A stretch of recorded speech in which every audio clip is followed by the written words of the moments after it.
वाल्मिक कराड केसमध्ये दाखल झालेला आहे। वाल्मिक कराड याला केस कोर्टामध्ये हजर केले जाणार आहे। थोड्याच वेळामध्ये बीडमधून त्याला केसमध्ये आणण्यात आलेला आहे आणि तो आता केसमध्ये दाखल झालेला आहे। थोड्याच वेळात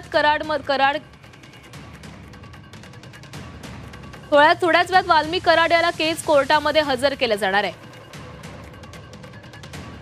थोड्याच वेळात वाल्मिक कराड याला केस कोर्टामध्ये हजर केले जाईल। वाल्मिक कराड हा आता केसमध्ये दाखल झालेला आहे। बीड पोलीस ठाण्यामधून त्याला या ठिकाणी आणलेला आहे। थोड्याच वेळात केस कोर्टामध्ये त्याच्या सुनावणी पार पडणार आहे। आज त्याचं 14 दिवसांची त्याची पोलीस कोठडी संपतीये आणि याच संदर्भात आज त्याला कोर्टामध्ये हजर केले जाणार आहे। त्यामुळे कोर्ट त्याला पुढील काय निर्णय देते, त्याच्या कोठडीमध्ये वाढ होतीये का, याकडे सर्वांचंच लक्ष लागलंय।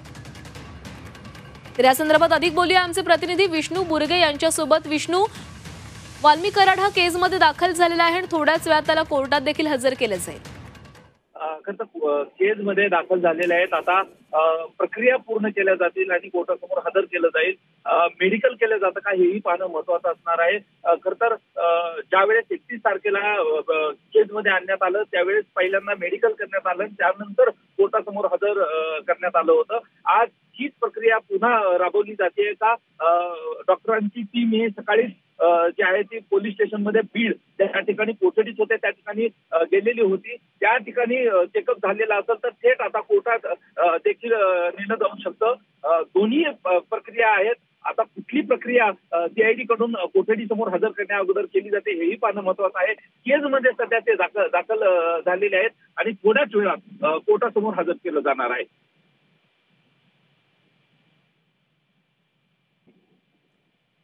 तर विष्णू, आता थोड्याच वेळामध्ये त्याला कोर्टात हजर केले जाणार आहे। आपण बघतोय परळीमध्ये आंदोलन देखील केले जाते। वाल्मिक कराड याचे समर्थक आक्रमक झाले आहेत आणि परळीमध्ये जोरदार आंदोलन देखील सुरू आहे।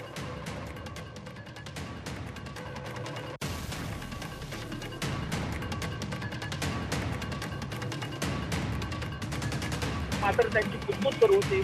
आज ज्यावेळेस कोर्टामध्ये हजर केलं जात आहे त्यावेळेसच कराड समर्थक देखील आक्रमक झाल्याचं पाहायला मिळतंय। परळीमध्ये जे आहे ते मोठ्या प्रमाणावर आंदोलनकर्ते आक्रमक झाल्याचं पाहायला मिळतंय। राणी लक्ष्मीबाई चौक आहे आणि या टॉवरच्या भागामध्ये टॉवरवर देखील कार्यकर्ते चढलेले आहेत। त्या ठिकाणी मोठ्या प्रमाणात घोषणाबाजी देखील होताना पाहायला मिळत आहे।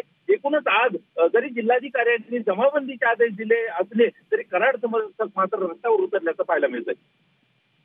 धन्यवाद विष्णू, तुम्ही दिलेल्या सविस्तर माहितीसाठी। तर वाल्मिक कराड याला थोड्याच वेळामध्ये केस कोर्टामध्ये हजर केला जाणार आहे। केजमध्ये तो दाखल झालेला आहे।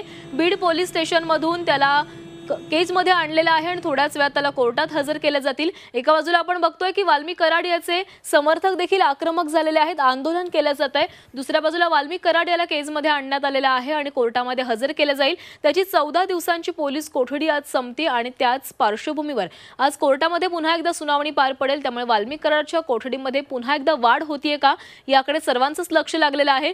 तसंच वाल्मिक कराडवर मोक्का कायद्याअंतर्गत गुन्हा दाखल व्हावा अशी मागणी देखील जोर धरू लागलेली होती। त्यामुळे या मागणी संदर्भात देखील काय पुढे निर्णय घेतला जातोय याकडे देखील सर्वांच्याच नजरा लागल्या। तर वाल्मिक कराड केसमध्ये पोहोचलेला आहे आणि आता त्याला थोड्याच वेळात कोर्टामध्ये हजर केलं जाईल।